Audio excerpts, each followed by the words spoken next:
Alrighty, I'm answering the question, escalope potatoes with Gruyere cheese, cream, and onions. This is a really simple and delicious potato dish. And I'm gonna put it together for you right now so fast you're not gonna believe it. The only thing I need is a small mixing bowl because I wanna season the cream, Richard, before we pour it onto the potatoes. Now, you can cut your potatoes on a mandolin, if you will. You don't have to, though. I'm going to show you how to cut your potato. And you don't, it's just because you can't do it at the speed that I'm going to do it, I'm going to show you what speed you can do it at. You can cut your potato slow, like that, if you want. If you have a mandolin, you can use it, no problem.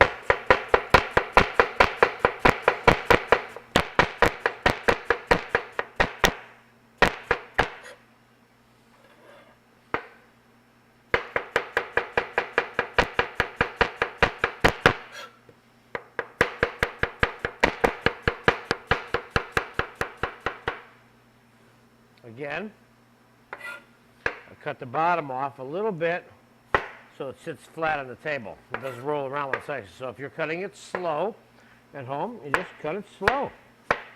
Get rid of the black spots on the potatoes. We don't need any of that.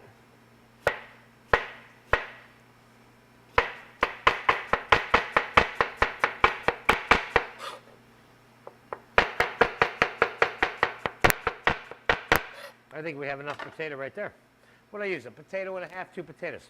Now, I'm going to put a little layer of potatoes in the pan. This dish, by the way, is about as classic French as you can get. And we're going to slice a little bit of onion. Then,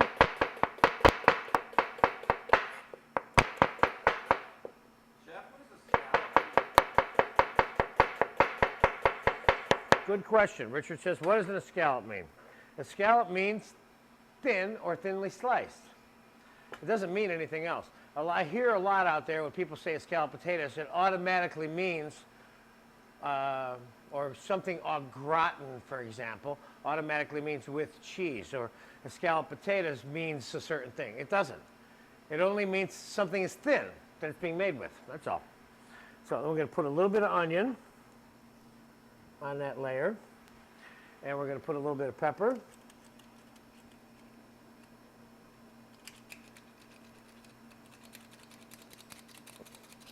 And we're going to put a little bit of garlic. And we're going to put a little bit of Gruyere cheese. Maybe not so much of a little bit of that. And something about the cheese. If you don't want to grate your cheese, or you don't, if you think it's too much work or whatever, you can just dice the cheese up small too, because it's going to melt inside this casserole anyway. So we're going to do a combination of a little grated and some diced, so you can see that it makes no difference really.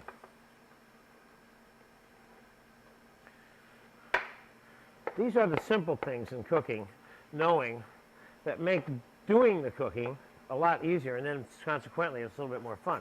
Because if you didn't have a grater for some reason, you say, oh, I don't have grated cheese, I can't make the dish. You don't want to think like that. Here's an alternative to that right here, see? Okay, so we'll put a little bit more cheese on there. And let's put some salt on there.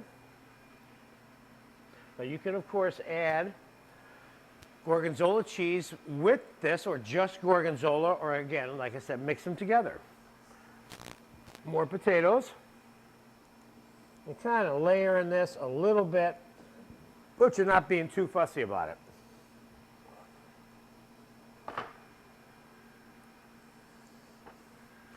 little bit more onion. Now in the potato lesson, which is further on down the line in this course, we have another escalope potato dish that's layered and a little bit more pristine. But this is a very family-style classic French version right here. I would never downplay the value of this one. This one's very easy. And without overemphasizing this, it's very hard to screw this up. The only way I can see you doing it is if you put maybe too much salt in it or something like that, A little garlic. And cheese. Let's just put a few more potatoes. What happens when you bake this is it has a tendency to sink a little bit. So you can overload a little bit on the top end, and as it cooks, it will get a little bit smaller. This is also a very good dish for making it in advance, putting it in the fridge, and then reheating it when you want it. It reheats very well, both in the oven or the microwave. Okay, let's do just a pinch more onion here. Again, the same layers of all the same things again, a little bit of salt, garlic. I think we got enough garlic on this thing all the way around, and not too much.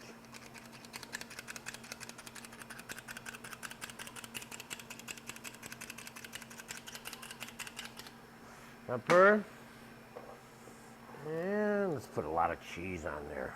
I love a lot of cheese on this particular potato. Let's cut up a little more. This one I'm going to bake at about 350, not 400. Because these potatoes are not cooked, unlike some of the other dishes that have cooked potatoes in them. And you're going to take the time to cook them. Now, how do you know when they're done?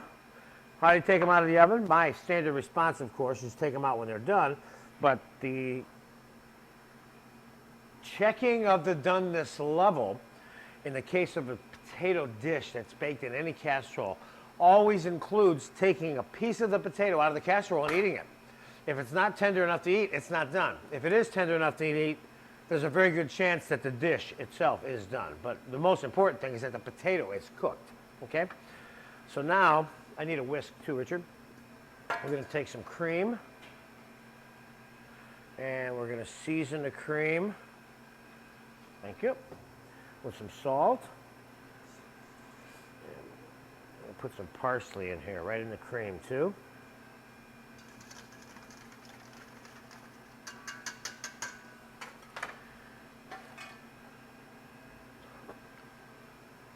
You want the cream seasoned the way you want so that it dispels the seasoning evenly throughout the potato dish before you bake it. You're noticing that every single thing that goes into this dish is getting seasoned somehow. Each layer and so on and so forth. You wouldn't just pour the cream in now because it would dilute the seasonings that you already added to it.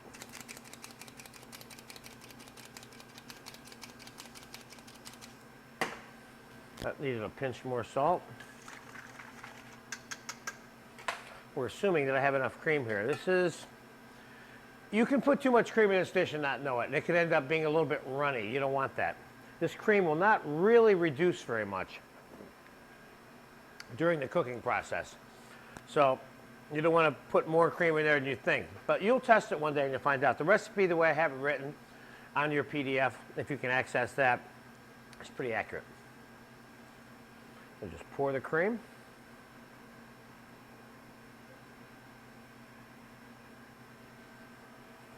Boom, just like that. In my particular case, I want a little bit more parsley. And one of the things that this recipe calls for also is some thyme. Now you can put the thyme on the top. I like to do that. Or you can mix the thyme into the middle the way you're adding the garlic and so on and so forth. You can also add thyme, but I like to put it on the top too. So there you have it. Now I'm going to pop this in the oven. This is going in at 350.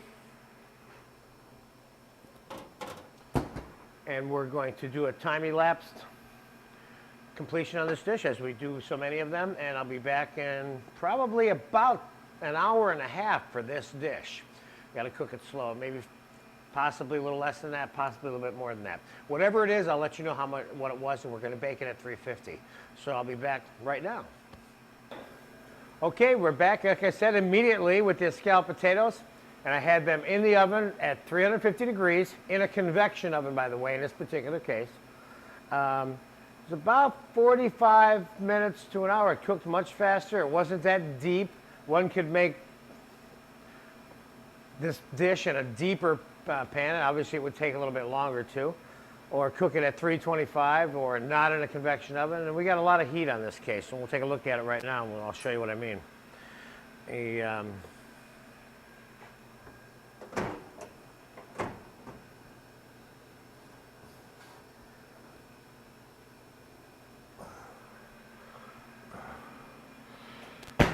That looks really, really good.